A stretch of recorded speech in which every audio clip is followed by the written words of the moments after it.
Bueno, hola, ¿cómo están? Buenas tardes a todos. Nos encontramos ahora para una nueva charla de la edición virtual del Congreso Nacional de Ciencias Económicas, que este año nos encuentra en esta modalidad debido a la situación de conocimiento. Ahora vamos a presentar la charla Innovación abierta y digitalización y transformación digital de pymes, un desafío en tiempos de pandemia, y nos va a acompañar Esteban Campero, quien va a hacer la presentación. Por otro lado me acompaña Anita Gallo, quien le va a dar lugar a Esteban, y también va a presentarlo, así que bueno, Anita, te dejo tu lugar. Bueno, gracias Ailén. Buenas tardes a todos. Como dijo Ailén recién, vamos a comenzar con esta segunda charla de este Congreso Nacional de Ciencias Económicas Virtual. Y bueno, vamos a conocer un poquito quién es Esteban Campero, el próximo disertante de la charla. Esteban Campero es licenciado en Sociología, egresado de la UBA, tiene un magíster en Gestión de la Ciencia y la Tecnología, fue subsecretario de Emprendedores del Ministerio de Producción de la Nación, actualmente reside en Madrid y se desempeña como responsable de pymes y emprendedores en la Secretaría General Iberoamericana de Emprendedurismo.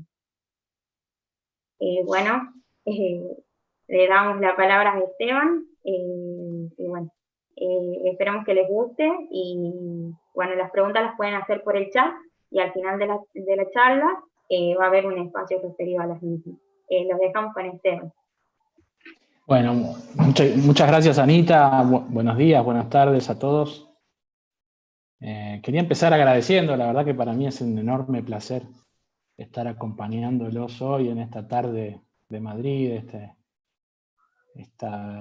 mediodía en Argentina. Decía, para mí es especial como graduado, estudiante de la Universidad Pública Argentina, el venir a hablar de estos temas. La verdad que cuando me invitaron me entusiasmé mucho, y ayer cuando pensaba qué me gustaría decir, de qué querría hablar, lo único que tenía claro que quería empezar justamente agradeciendo, expresándoles la satisfacción de estar con ustedes, de acordarme de haber estado también en congresos nacionales de mi carrera, del centro de estudiantes y demás, que siempre los recuerdo con mucho orgullo. Si escuchan algún ruido, por detrás es mi hija Emma, que la tenía que venir a buscar una amiga y se confundió de horario, se ve, así que o es Peppa Pig o es Emma que está hablando detrás.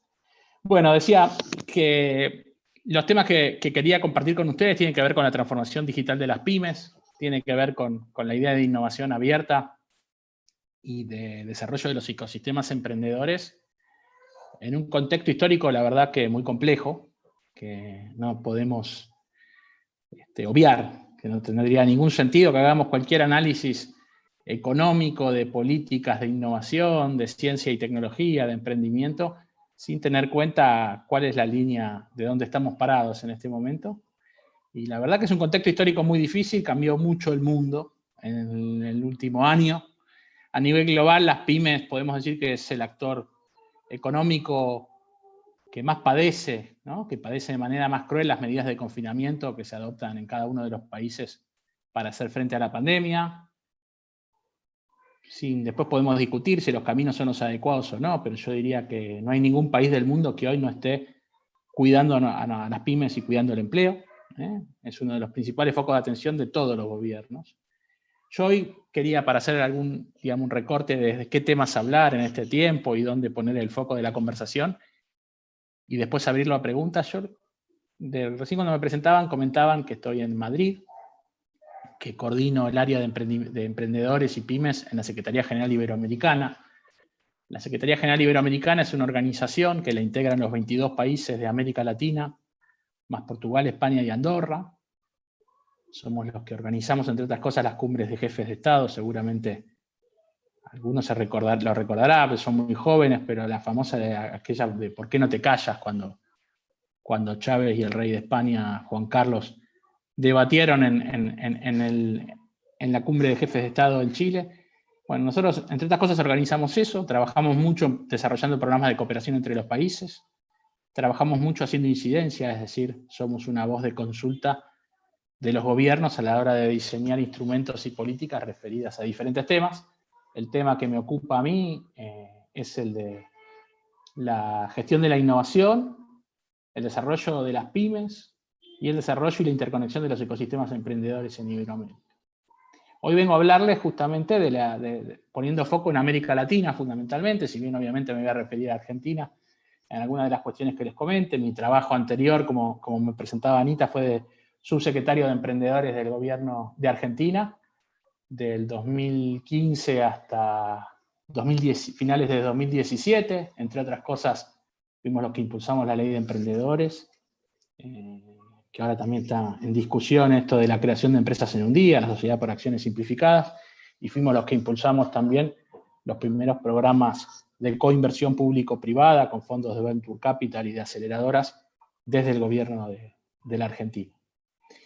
Decía que quería hablarles con un foco puesto en América Latina. Y decía que lo hacemos en un contexto que no podemos obviar, que es realmente muy difícil, y que tiene una cuestión clave, medular, que creo que define todo lo que estemos conversando, no solo en mi panel, sino que seguro en el que habló Martín y en el que viene después de emprendedores y demás, que es, como cualquier pandemia, todos podemos contagiarnos, está claro, pero no todos vamos a salir de esta pandemia o de cualquier pandemia en condiciones iguales. Vamos a salir todos en condiciones desiguales.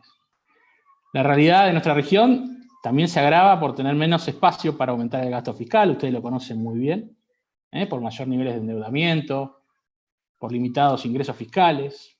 Si ustedes ven los datos del comercio regional, para poner un ejemplo, si en el mundo el comercio internacional cae, en la región de América Latina cae mucho más.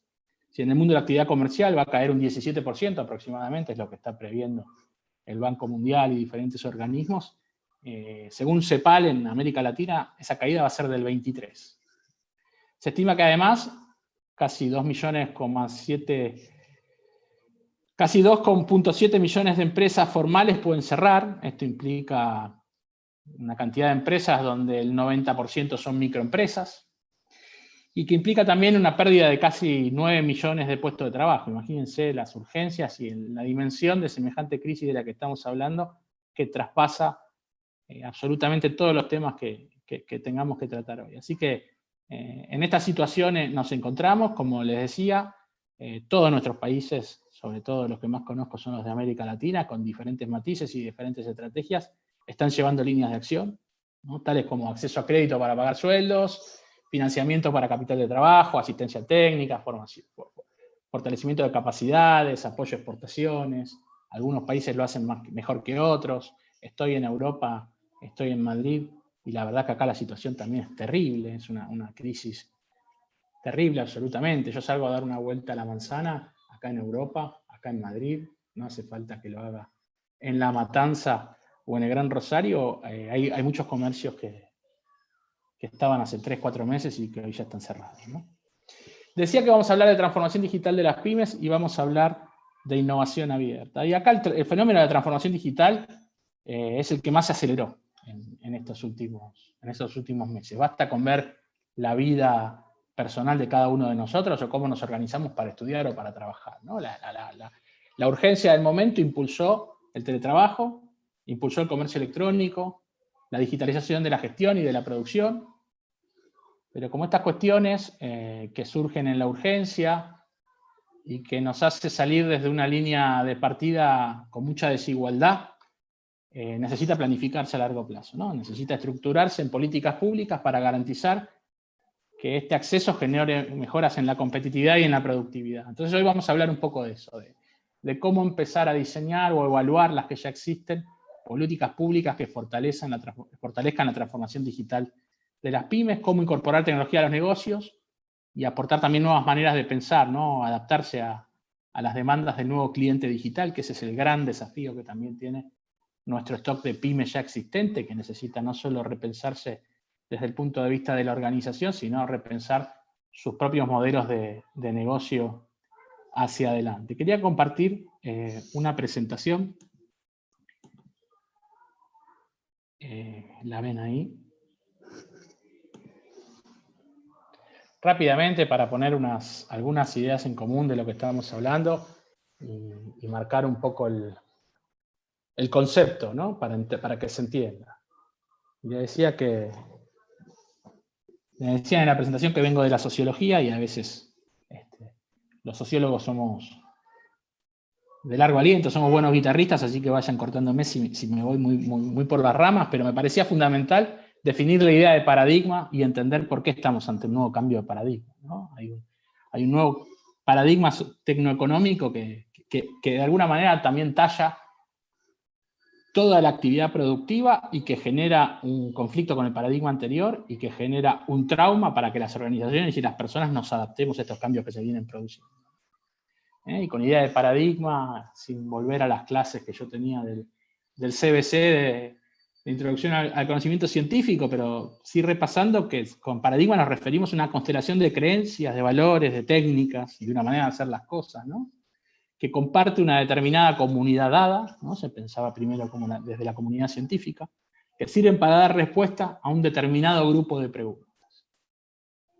Y simplemente, digo, para que lo repitamos, lo tengamos claro en esta conversación, para entender también el porqué de ciertas crisis, hay un cambio de paradigma cuando no alcanza con las viejas respuestas para atender, a hacer frente a las nuevas preguntas. Las viejas respuestas no tienen por qué servirnos en un escenario que cambió el sistema también de funcionamiento, ¿no? Y cuando hablamos de las revoluciones tecnológicas, lo vamos a ver en un rato, y seguramente la escuchan mucho por ahí, dando vueltas, la industria 4.0 y todas estas cuestiones que llevan a poner a lo digital, a la tecnología digital, en el centro de la escena, no solo como un instrumento o un insumo para mejorar la productividad, sino también como una lógica de pensamiento para idear nuevos modelos de negocio y para generar nuevos mercados. Una de las características que tiene el paradigma de la Internet, el paradigma de la sociedad del conocimiento, de la sociedad de la información, si lo comparamos con paradigmas anteriores, como el de la revolución industrial y demás, tiene que ver con la velocidad del cambio tecnológico, ¿no? Esa es una realidad, donde los ciclos de vida de los productos, los ciclos de vida de los servicios, los ciclos de vida de los propios modelos de negocio son cada vez más cortos. Y yo tengo que correr la carrera de la innovación para poder ser competitivo. No es casi ni una opción. Si yo no innovo, no soy competitivo. Si no soy competitivo, me muero. Entonces, innovar y emprender, es decir, tener también no solo un stock de pymes y de empresas innovadoras, sino aumentar también el índice de creación de empresas para tener más empresas, también pasa a tener un lugar central. Y acá, sin ponernos trágicos, pero es otro dato, otra evidencia que tenemos que tener en cuenta a los que nos toca planificar o ejecutar políticas públicas, tiene que ver con que lamentablemente casi el 90% de la I+D del mundo ocurre en las grandes compañías multinacionales. Y que en la gran mayoría de las veces estas compañías multinacionales lo que hacen es desarrollarlo en sus propios departamentos de I+D en sus países centrales, ¿no? Imagínense la doble preocupación que podemos tener desde un país como Argentina o desde una región como la latinoamericana, en donde tenemos un tejido productivo pyme de un 90% más o menos, y donde no son las grandes compañías multinacionales justamente las que llevan el peso de la innovación en nuestros países. Otra idea que ustedes tienen muy clara, pero que me parece importante subrayar también en esta conversación para marcar un poco de qué vamos a estar hablando, tiene que ver con la idea de ecosistemas de innovación, o mejor dicho, con la evolución de la terminología de los sistemas productivos locales, o la idea de sistemas nacionales de innovación. Está buena la introducción de la metáfora del ecosistema. El ecosistema es de interacción, el ecosistema tiene que ver también con una retroalimentación, y también tiene que ver con cierta imprevisibilidad de los actores, ¿no? En el sistema nosotros tenemos absolutamente claro, y arriba del tablero, quiénes son los jugadores. En el ecosistema puede haber actores que van emergiendo, actores nuevos, y donde hay una cultura, donde hay una ideología, y donde hay un sendero histórico productivo que lo va tallando de alguna manera también. El ecosistema, cuando estudiamos el Startup Nation de Israel, o estudiamos el modelo de Silicon Valley, tan difícil de extrapolar a otros lados, o hace 10, 15 años estaba muy de moda en América Latina hablar del caso Rafaela en Santa Fe, o hablar del caso Santa Catarina en Brasil, Ruta N en Medellín y demás, son modelos donde justamente lo que funciona es la interacción entre todos los actores, la interacción entre empresas, universidades, centros de investigación, centros tecnológicos, parques tecnológicos y demás, donde cuando hay buena calidad de relación, cuando hay buena calidad de interacción, hay un efecto virtuoso que genera una externalidad positiva por formar parte o por estar presente en ese territorio, ¿no? El territorio no es solamente el lugar donde se apoya la actividad productiva, el territorio es un lugar donde nos relacionamos, el territorio es un lugar donde generamos relaciones perdurables en el tiempo, donde generamos confianza, la famosa fiducia de la que hablan los sistemas productivos locales en Italia, que también se estudian mucho, y que son los que hacen la diferencia a la hora de elegir, por ejemplo, dónde hacer una inversión, una empresa de economía de conocimiento multinacional en el mundo, dónde invertir un capital de riesgo a una startup que está emergiendo, dónde poner la lupa en pymes dinámicas. Todo eso también uno cuando las estudia, las analiza y las estudia en un contexto determinado. Y acá yo decía que quería irme echando cosas con Argentina, con cosas de Argentina que la verdad que me preocupan mucho, y sin meterme en el análisis macro, que seguramente se hizo muy bien por otro lado, y seguramente lo dejemos abierto más para el debate en general. Una idea que se me viene a la cabeza, si tengo que hablar de Argentina, y tengo que hablar de sistemas productivos locales y de ecosistemas de innovación, es que si hay algo que es enemigo de los ecosistemas de innovación, donde hay que interactuar, hay que conversar, hay que generar confianza, hay que generar un sendero histórico productivo, hay que colaborar para competir. Si el 90% del I+D se hace en las grandes compañías multinacionales, en las casas matrices, y el 99% de nuestro tejido es pyme, vamos a tener que conversar y trabajar juntos para poder innovar, universidad, sistema científico, empresas, gobiernos locales y demás. Hay una cosa que se cae madura. La grieta es, no debe haber cosas más enemigas del ecosistema de innovación que la grieta, ¿no? Que el enfrentamiento que impide pensar más allá del corto plazo o que lleva a posiciones muy pragmáticas o a posiciones tácticas en cuanto al quehacer político y al movimiento y al cómo trabajar y articular con los sectores productivos. Creo que esa es una de las cuestiones que dejo como titular para que después lo abramos al debate y a preguntas. Decía entonces cambio de paradigma. Hay un mundo que nace y otro que cae, con toda su tragedia. Y si tengo que pensar en Argentina, lo que más me preocupa siempre que estudiamos y leemos y debatimos con compañeros esto, es que en ningún lado está escrito que van a coincidir los espacios geográficos donde nacen los nuevos empleos y donde mueren los viejos empleos. Y ese va a ser un gran drama para países como la Argentina, ¿no? En ningún lado está dicho que las nuevas empresas de las nuevas industrias que emergen van a nacer en el conurbano bonaerense, por ejemplo, y que los empleos que mueren de las viejas industrias en esas zonas van a poder amortiguar de alguna manera esas caídas estrepitosas. Y eso hace justamente al desafío de la política, a cómo logramos balancear estas situaciones de oportunidad, por un lado, en base a la creación o la destrucción creativa, y de generar condiciones de empleabilidad para nuestra población, para que no se genere un desbarajuste también y que sea socialmente inaceptable.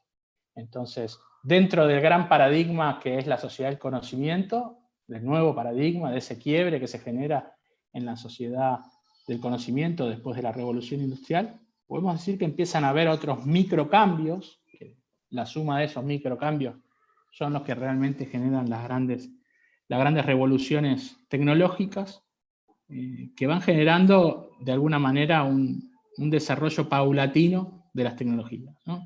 Así, para resumirlo rápidamente, si tenemos que hacer un análisis de la evolución de la industria, podemos hablar que la primera revolución industrial fue un salto de la producción artesanal al desarrollo de la maquinaria y de la fabricación de mayor escala, que la segunda revolución industrial tuvo que ver con la energía eléctrica y la producción masiva de cadenas de montaje, y hubo una tercera, donde la automatización de la producción y la informatización de las empresas industriales adquirieron una importancia clave, y diría que es la que convive, que existe, o que incluso es mayoría hoy, y coexiste con la cuarta revolución industrial, con la industria 4.0, que se menciona muchísimo, la van a escuchar cada vez más, porque es como la tendencia también en el diseño de políticas públicas, que tiene que ver con la introducción de las tecnologías digitales en la industria. ¿no? Y esto genera toda una revolución de lo que podemos llamar, por un lado, también la lógica de conectar producto y servicio a partir de la tecnología digital, la posibilidad también de generar cambios a partir de las tecnologías aditivas, como puede ser la inteligencia artificial, como puede ser la impresión en 3D y demás tecnologías que empiezan a emerger y a surgir. Decía que el peso de las pymes en América Latina es terrible, el 99% de las empresas de América Latina son pymes, que hay una alta informalidad, eso es lo que caracteriza a nuestras empresas. Les dije también que podía pasar que llore Emma, así que la voy a acercar un segundo, me van a disculpar, porque si no vamos a tener problemas.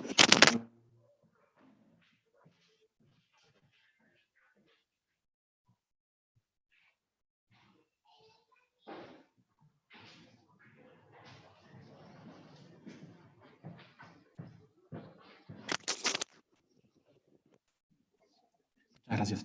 Decía entonces que hay una alta informalidad, que eso es uno de los sellos de identidad de la región, que hay diferentes brechas de productividad, que no hay no es un territorio homogéneo el tejido productivo latinoamericano, y que es una región con muchos emprendedores y poca innovación.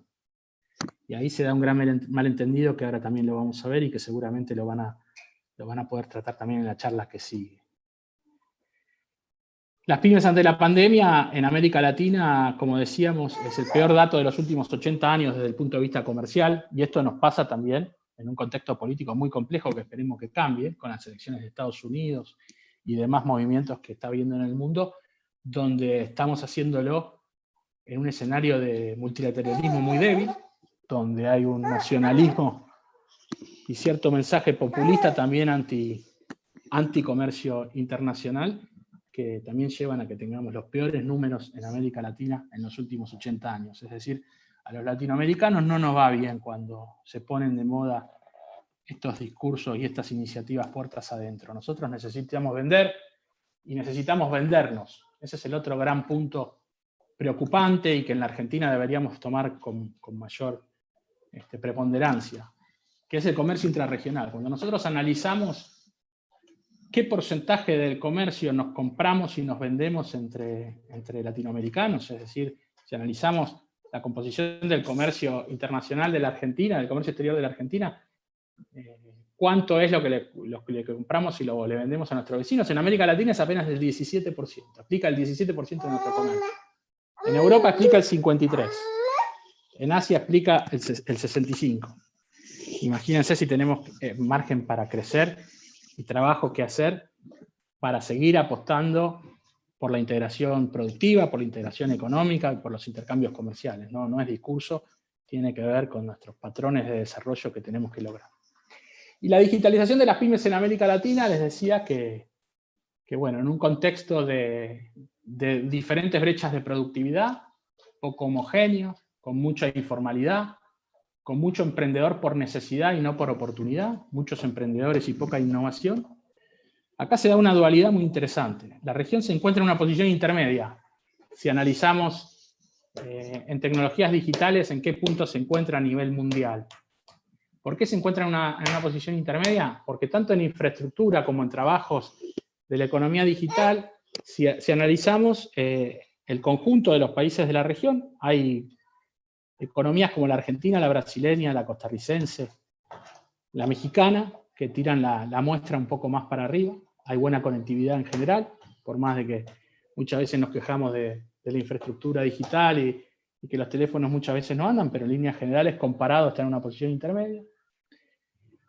Ahora, cuando analizamos el grado de digitalización que tiene la economía, el grado de digitalización que tienen nuestras cadenas productivas y nuestras empresas, ahí el número se va completamente para abajo.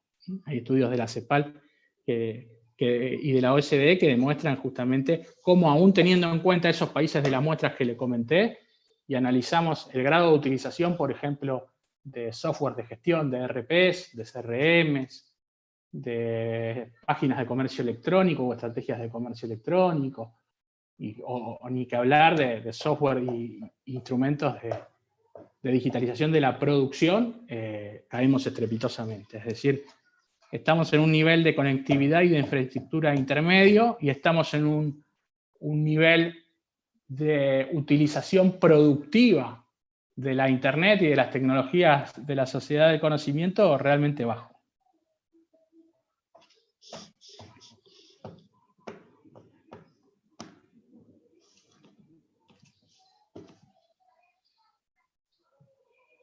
Es decir, como aviso, y después lo voy a compartir cuando les deje mi correo, acabamos de terminar un estudio muy interesante con el gobierno de Chile, referido a las políticas de transformación digital de las pymes en América Latina. Les decía que en el mundo empiezan a emerger diferentes programas de política pública que lo que buscan es apoyar a las pymes a acometer las transformaciones digitales y poder cumplir con esta mejora en la productividad y mejora de los modelos de negocio, ¿no? En Industria 4.0, manufactura del futuro, y esta lógica también de interconectar objetos con software, por ejemplo, Estados Unidos, Alemania, Corea, China, son como los buques insignia en cuanto a política, que varía muy poquito, que por lo general la universidad juega un papel importante, los centros de transferencia de tecnología juegan un papel central, se presta muchísima atención a los niveles de capacidades hacia dentro de las firmas, y por ende a estrategias e iniciativas de formación y de asistencia técnica en ese sentido. Se aporta financiamiento. Bueno, a partir de estas iniciativas, Alemania, China, Japón, Estados Unidos, hay países de América Latina que empezaron a desarrollar sus programas. Nosotros hicimos un estudio analizando las estrategias de Argentina, Chile, Colombia, México, España, Portugal, para ver cuáles son los principales patrones que se van repitiendo o no. Pero también queríamos hacer un análisis más institucionalista, en el sentido de cuáles son las principales huellas que va dejando el diseño y aplicación de las políticas, entendiendo la relevancia que tiene la lógica de los ecosistemas emprendedores, y entendiendo que se tiene que dar una conversación proactiva y virtuosa, y mejore. Entonces, ordenamos en diferentes niveles de análisis a partir de dimensión, donde la primera que prestamos atención es funcional y estratégico, donde lo que buscamos ahí es diseñar y planificaron las estrategias. Buscamos también analizar el plan de trabajo y ver cuáles son los niveles de evaluación y monitoreo. Y acá nos encontramos, después lo van a ver en el informe que les voy a acercar, la verdad, resultados muy diferentes. Argentina, para poner el ejemplo que seguramente más nos interesa en la conversación, y realmente cuando lo estudiábamos con los investigadores, uno también tenía que hacer cierta autocrítica, después de pasar por la gestión pública. El grado de involucramiento del sector privado en el diseño de estas herramientas es bajísimo. Si uno lo compara con Chile, con Colombia, y ni que hablar con los casos internacionales que les mencioné recién, en estas tecnologías tan punteras, por lo general en el diseño del instrumento hay una participación muy activa del sector privado a través de cámaras empresariales, asociaciones de empresas y demás. Otro punto preocupante en esta dimensión, también viendo el caso de la Argentina, tiene que ver con las pocas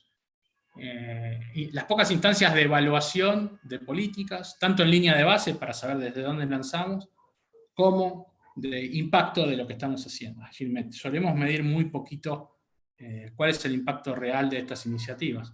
Y muchas de las veces, sin tener en cuenta que tenemos presupuestos acotados y discontinuados, que eso también es igual de grave, es decir, largamos una iniciativa que no sabemos si vamos a tener fondos para el año que viene, tenemos una cabeza muy ONG muchas veces y muy boutique, de hacer cosas chiquititas muy lindas y muy buenas, pero que después no terminan escalando por estos dos problemas que les dije. Es decir, muchas veces queremos abarcar muchísimo y logramos impactar poco por esta discontinuidad, y porque al tener tantas líneas no logramos que realmente sean efectivas.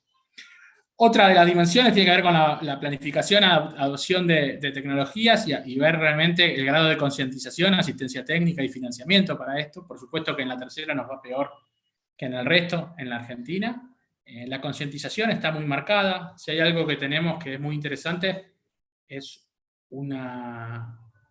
un tejido productivo actualizado, un emprendedor, un empresario con una cabeza moderna que está siempre preocupado por las últimas tendencias internacionales, y eso ayuda también muchísimo en la sensibilización de la importancia de este tipo de herramientas. Y otro punto que es clave, que tiene que ver con el entorno de implementación, les decía, Argentina forma parte de un grupo de países corto de América Latina donde la infraestructura no es un problema central. Los resultados de este informe se los voy a dejar por mail para que lo vean, los 7 países en comparación, y que de alguna manera nos permite tener una aproximación a las políticas públicas de transformación digital.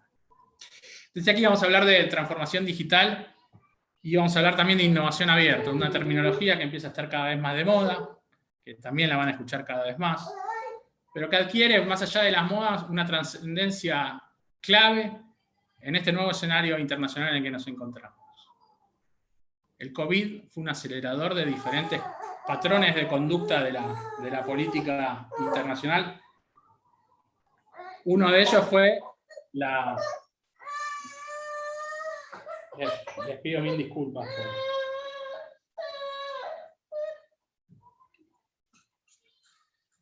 Me pongo nervioso yo y ella se da cuenta y se pone más nerviosa. Entonces decía que en la innovación abierta es una tendencia internacional, además que una moda, en un contexto internacional en el cual hay una contracción de las cadenas globales de valor.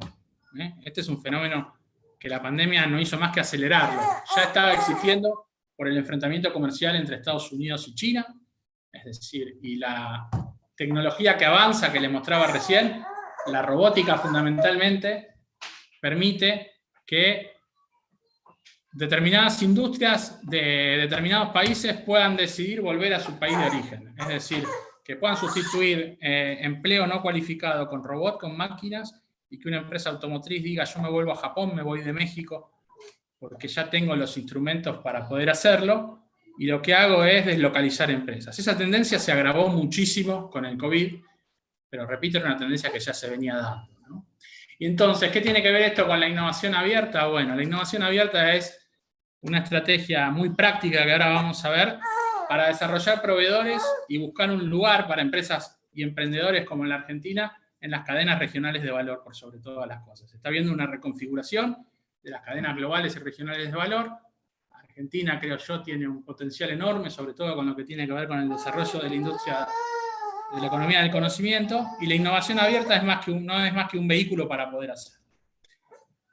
Pero bueno, la innovación abierta, seguro la han escuchado más de una vez, tiene que ver con un marco conceptual también, ¿no? Parte de una lógica que es que las buenas ideas están distribuidas por todas partes, ¿no? Nadie tiene ya el monopolio del conocimiento. Las empresas abren las puertas de sus laboratorios de innovación para invitar a resolver.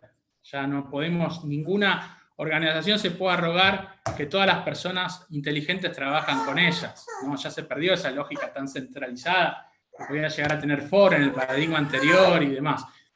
Se perdió también esa lógica, si se quiere, lineal, donde desde el laboratorio se mandaba al departamento de ingeniería, del departamento de ingeniería se mandaba al departamento de marketing, y del departamento de marketing un producto se lanzaba al mercado. Esa lógica es mucho más interactiva, mucho más dinámica. La idea puede surgir en cualquiera de los estamentos que les comenté, incluso también puede surgir desde un cliente. Esa es un poco la lógica y la filosofía de la innovación abierta. Hay un investigador, un economista muy reconocido, Henry Cheswood, norteamericano, que para explicarlo de alguna manera lo graficó en esta lógica de este embudo, donde en la innovación cerrada o en el paradigma anterior había una lógica lineal, como les decía, o había un monopolio de la creación del conocimiento que se disparaba desde las universidades o desde los centros tecnológicos o desde el propio laboratorio de una empresa y pasaba por todo el conducto hasta lograr salir al mercado. Y acá la verdad que esto fue cambiando estrepitosamente. Ahora vamos a ver cómo ese dibujo, ese embudo es mucho más poroso, es decir, tiene agujeros por todos lados, porque las ideas pueden surgir, pueden aparecer desde cualquier lado. Para que sea una idea, hoy en el mundo funcionan programas de scouting y de recruiting donde son bases de datos, donde una empresa belga compra un informe que le dice que las mejores empresas de agrotecnología están en Argentina, en Colombia y en Chile, por ponerles un ejemplo. Es decir, la posibilidad de ponerte en contacto, ir a buscar ideas, ir a buscar servicios hacia afuera, es impresionante, ¿eh? Cambia el escenario todo el tiempo. Y esto se hace en un contexto de velocidad, como les decía. Les hablaba de la velocidad del cambio tecnológico, que era la característica de este nuevo paradigma, y si quieren verlo tecnología por tecnología, miremos cuánto tiempo demandó una tecnología alcanzar un nivel de usuarios importante, donde los 50 millones de usuarios, por ejemplo, para el teléfono, demoraron 75 años, la radio se tomó 38, la televisión, bueno, 13 años, Internet apenas 4 años, pero si nos vamos a ver, algunas de las aplicaciones como Facebook en 3.5 años tuvo 50 millones de usuarios, Angry Birds le tomó 35 días y a Pokémon GO le tomó 10 días. O sea, imaginémonos cómo la dificultad que podemos llegar a tener si no jugamos en lógicas de innovación abierta, de conocimiento compartido, de abrir las puertas e invitar a resolver, si no entendemos esta velocidad del cambio tecnológico y esta velocidad de la adopción, ¿no? Esto ya lo hablamos del diagnóstico de muchos emprendedores y poca innovación. Creo que es importante que lo tengan en cuenta cuando hablamos de emprendedores. Creo que hay un problema acá de vocabulario también, o conceptual, donde en esta estructura productiva débil que tiene el país, donde muchísimos en América Latina y en Argentina trabajamos, nos autoempleamos para...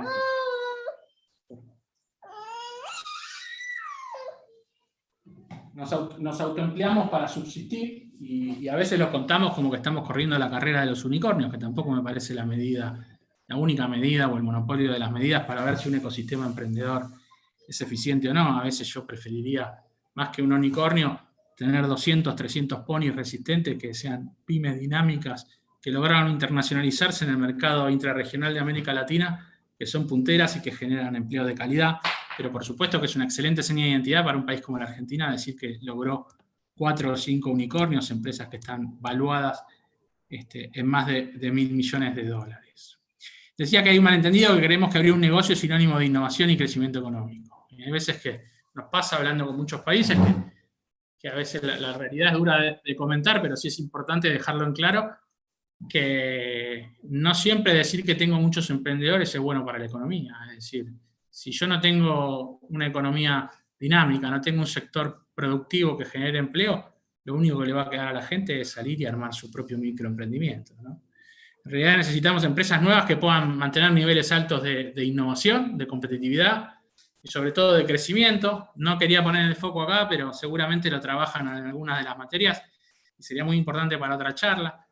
Lo que se llaman las scale-ups o las empresas gacela, las empresas que suelen mostrar niveles de crecimiento de entre el 20 y 30% anual, tanto en facturación como en cantidad de empleados, que Argentina las tiene en determinados sectores y que esas habría que tomar la decisión en algún momento de focalizarlas y darle una política de incentivos o de fast track desde los gobiernos para poder escalar. Está demostrado que esas son las que generan empleos de calidad. No hay evidencia, y acá tiro un poco de piedras contra mi propio tejado del emprendimiento, todavía no hay evidencia de que el emprendedorismo genere empleo de calidad. Sí hay evidencia de que las scale-ups, las empresas que ya validaron su modelo de negocio, que ya escalaron y se están internacionalizando, esas sí generan empleos de calidad. Entonces creo que también hay que trabajar fuerte apoyándolas. Decíamos recién que el antes era un laboratorio donde todo se disparaba desde esos tubitos que manejaban esas dos señoras recién. Y ahora no.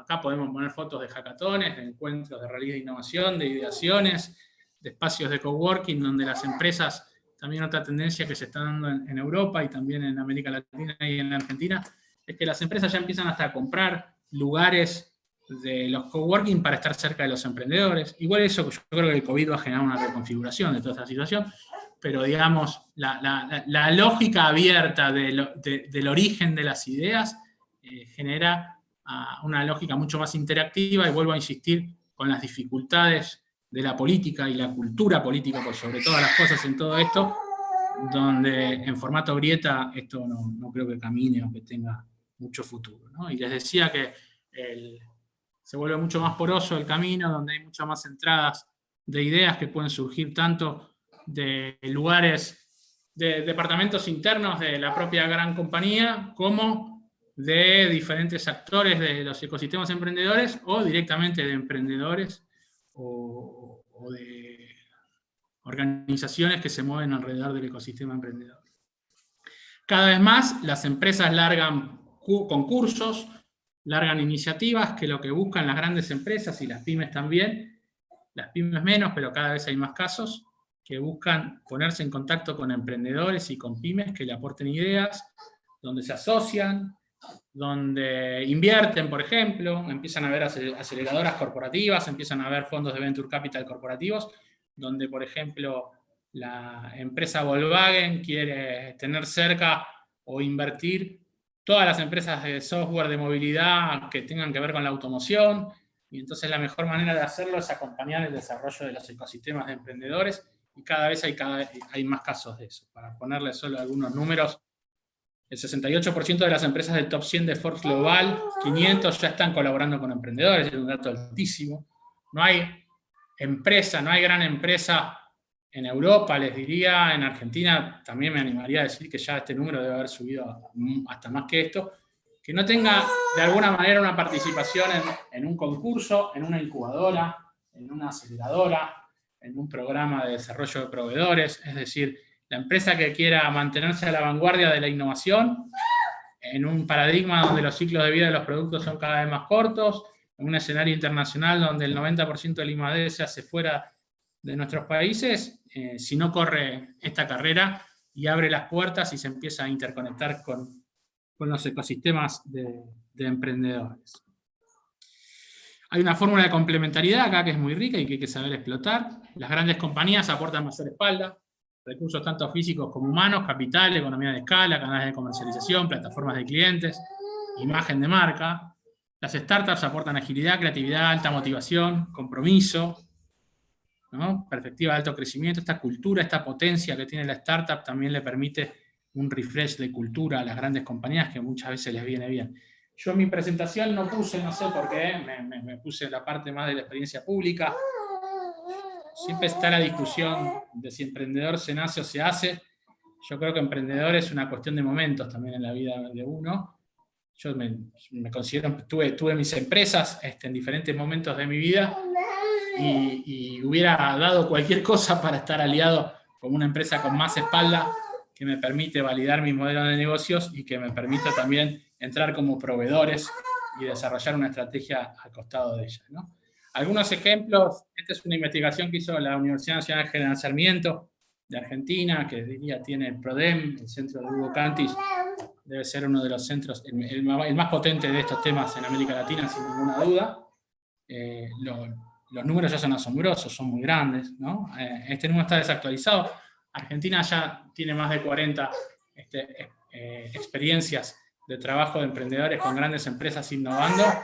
La provincia de Córdoba, por ejemplo, es un caso interesantísimo donde la provincia en sí también apoya esto. La provincia de Mendoza también tiene un programa público provincial pionero en estos temas. Así que la verdad que creo que hay muchísima potencia en esto. Y ahora, para cerrar, como idea también de cómo desarrollar la transformación digital y cómo apostar por esquemas de innovación abierta, estamos hablando en el Encuentro Nacional de los Centros de Estudiantes o de las Facultades de Ciencias Económicas, y la universidad juega un papel central. Y hay un debate que lo seguí por Twitter en los últimos meses, que me dio un poco de incomodidad, porque yo no sé si hubo un malentendido o una mala comunicación. En Argentina en un momento hubo una semana que estaba todo el mundo hablando del mérito a favor o en contra, ¿no? Y decían, qué bárbaro, este está en contra del mérito, y el otro nos decía del otro lado del surco, no, y cree que todo es un esfuerzo individual que va a generar un resultado. Y lamentablemente esa discusión venía de un libro muy interesante que se los recomiendo, que se llama La tiranía del mérito, de Sandel, un libro de sociología política muy interesante, que en realidad lo que viene a plantear el libro, y es de lo que nos tenemos que hacer un poco cargo desde la universidad y desde la militancia universitaria, es que lo que se está perdiendo son los puntos de encuentro, los espacios de acumulación de capital social y redes, ¿no? De agendas. Hoy en el mundo esto es difícil, pero en países como Argentina muchísimo más. Es decir, yo creo que la universidad debería recobrar el camino donde yo también pueda conocer gente. Recién hablábamos y veíamos los modelos de innovación abiertos, donde, imagínense, el capital social y el capital relacional juegan un papel clave. Y bueno, nosotros tendremos que hacer un esfuerzo también para que las empresas, no solo las grandes empresas, sino los emprendedores por sobre todas las cosas, los innovadores y demás, circulen también por los pasillos de la universidad pública para que no tengamos que caer siempre en el condicionamiento de nuestro origen personal, de nuestra historia de vida personal, y que la universidad sea realmente un lugar transformador donde además de que me dé conocimiento, además que me enseñe a tener un pensamiento crítico, también me enseñe a certificar capacidad de acción. Es decir, estamos en un tsunami en olas muy grandes y tengo que aprender a surfear, ¿no? Esas habilidades, esas destrezas, también las tengo que aprender en la universidad, pero por sobre todas las cosas, tiene que ser un lugar donde yo pueda conocer al fundador de Globant, que también como yo salió egresado de la universidad pública, de la Universidad Nacional de La Plata, que pueda conocer a otro que no, que salió de la Universidad de San Andrés, pero que me permite a mí también como universidad pública tener la posibilidad de encontrármelos, de cruzármelos en mi carrera y en mi vida profesional y de pensar estos esquemas de innovación abierta. Entonces, para cerrar y abrirlo a preguntas, decirles, el recorte era medio caprichoso, transformación digital de la pyme, porque tenemos un problema importante de productividad y de competitividad, donde la política tiene que jugar el papel igualador y de acceso, y la innovación abierta es una tendencia en el mundo, la universidad tiene que jugar un papel importante en eso, y Argentina tiene mucho potencial para hacerlo. Muchas gracias. Bueno, muchas gracias, Esteban. La verdad que te quería decir, no te hagas ningún problema, no fue ningún inconveniente, que se entendió todo totalmente claro. Además, en el chat te están felicitando. Así que ahora vamos a pasar a las preguntas. Vamos a hacer 3 preguntitas, así te podemos dejar. Ahora selecciono.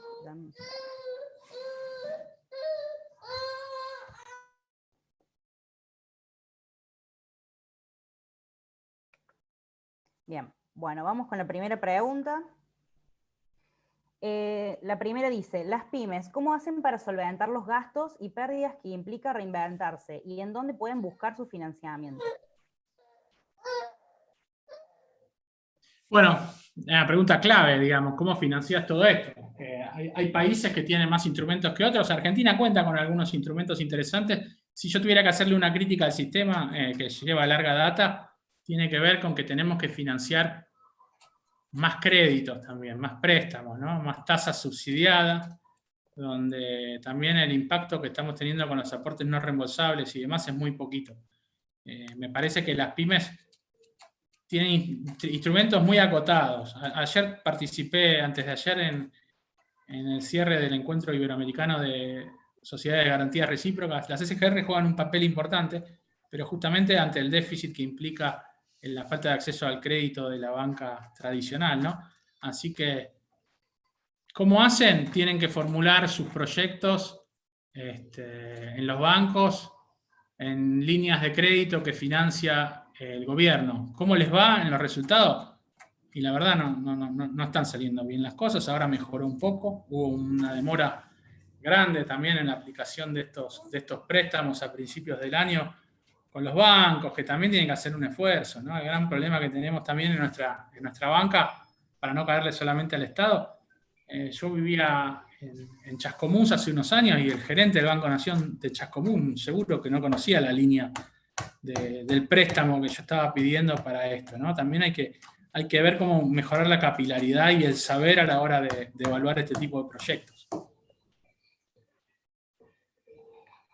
Bien, perfecto. Vamos con la segunda pregunta. Antes de hacerte la segunda pregunta, Esteban, les recuerdo a quienes están mirándonos por el canal que para completar la asistencia tienen que llenar el formulario que lo van a estar pasando por el chat. Y recuerden que para la obtención del certificado necesitan el 50% de la asistencia a las charlas. Bien, vamos con la segunda pregunta. Digitalizar las pymes, ¿hasta qué punto? ¿Cómo impacta en el mercado laboral? ¿Esto debe regularse? Y por otro lado, ¿cómo afecta con el paso del tiempo la digitalización en el recurso humano de pymes y empresas? ¿Generará desempleo? La transformación digital es una estrategia donde la formación de tus recursos humanos, la gestión del talento es clave. O sea, es tan o más importante que el acceso al software. Vos tenés que estar en una lógica de formación continua porque tu recurso humano es lo más importante. Por eso lo más complejo es cuando hay alta rotación también. Es un indicador de éxito cuando se empiezan a robar sus profesionales, pero también es un lugar donde te aprieta el zapato porque lo empezás a padecer en tus ventas. Yo me acuerdo en Córdoba cómo se disputaba el programador, por ejemplo, tan codiciado y demás, y cuando se instalaba una gran empresa, muchas veces en vez de una buena noticia era una mala porque todos salían a pasarse de empresa. Hay que seguir formando talento, y después yo nunca regularía el tema de empleo con tecnología en este momento. Digo, va a haber una destrucción creativa, como siempre la hubo, pero como empresario pyme, yo creo que hay que tratar de aprovechar la transformación digital y las herramientas digitales para mejorar los modelos de negocio, fundamentalmente, para ganar más plata o para dejar de perder plata en este momento, ¿no? Imagínense la diferencia en el marco del COVID entre el que supo desarrollar una buena estrategia de comercio electrónico y el que no. O el que, vamos a un nivel más bajo, el que tuvo un buen, sin contratar a un community manager, el que tuvo buena mano para manejar el Instagram y poder ampliar su horizonte de ventas, y el que no la tuvo. Digamos, ahí hay que hacer un esfuerzo, me parece, y no detenerse pensando que va a destruir el empleo. Bueno, perfecto. Vamos con la última pregunta y ya cerramos. Bien. ¿Cómo hace una pyme para enfrentarse a las multinacionales? Bueno, buena pregunta, en realidad es muy amplia. ¿Beneficio para ellas?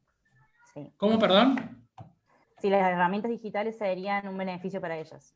Yo creo que sí. O sea, sí. Es difícil, digamos, que el más grande compita con el más chico, pero hay nichos. Yo puedo contar muchísimos casos donde empresas de 4 personas son más competitivas que las grandes, por ejemplo, no voy a dar nombres, pero que las grandes consultoras, que las Big Four, digamos, ¿no? Muchas veces el nivel de conocimiento específico que puede lograr una pyme, por eso es fundamental participar en las cadenas regionales de valor, para lograr mayores niveles de especialización. Eso creo que hay que hacerlo, y la pyme que logra especializarse es competitiva, es la mejor en ese nichito en el que trabaja. Y la pyme que sabe integrarse en la estructura de la grande, esa es una habilidad, volvemos al talento, volvemos a cómo formar los equipos, esa vale oro. O sea, no solo porque sabe de tecnología, de lo que hace, sino porque además sabe trabajar conmigo que soy grande, que eso es muy difícil, ¿eh? Es muy difícil trabajar con las grandes. Son elefantes, son ministerios, ¿no? Se quejan muchas veces de la política, pero las grandes empresas multinacionales, para que tomen una decisión, son pesadas. Entonces la pyme, el emprendedor que logra la gimnasia de saber tratar con ellos, tiene una ventaja competitiva mucho más potente que las grandes consultoras multinacionales. Bueno, Esteban, ¿Hay alguna pregunta más? Muchísimos. Que las fuimos agrupando en realidad para, digamos, o sea, las varias preguntas que estaban relacionadas las fuimos agrupando, que las fuimos encontrando en el chat. Eso justo estaba por decirlo. Así que bueno, con eso estaríamos. Te agradecemos mucho. Yo ahí te diría un tema más. Perdóname que te interrumpo, Ailén. Qué lástima que no me vino una pregunta más política. Sin poner un nivel de alarma, sí creo que es fundamental entender que si acá hablamos de ecosistemas, hablamos de interacción, hablamos de innovación abierta, acá tiene que haber una apuesta por grandes políticas de Estado, por consensuar determinadas cuestiones, 3, 4 puntos que ayuden a potenciar la productividad de la Argentina, y eso solamente lo va a poder hacer la política, y solamente lo van a poder hacer los partidos políticos, oficialismo, oposición, sindicatos y demás, sentándose en la mesa a consensuar líneas de acción. Eso nada más. Muchas gracias. Perdonen por este imprevisto de Emma, que también hizo un esfuerzo, y gracias por la paciencia, y los felicito por el encuentro. Bueno, muchas gracias a vos por la participación.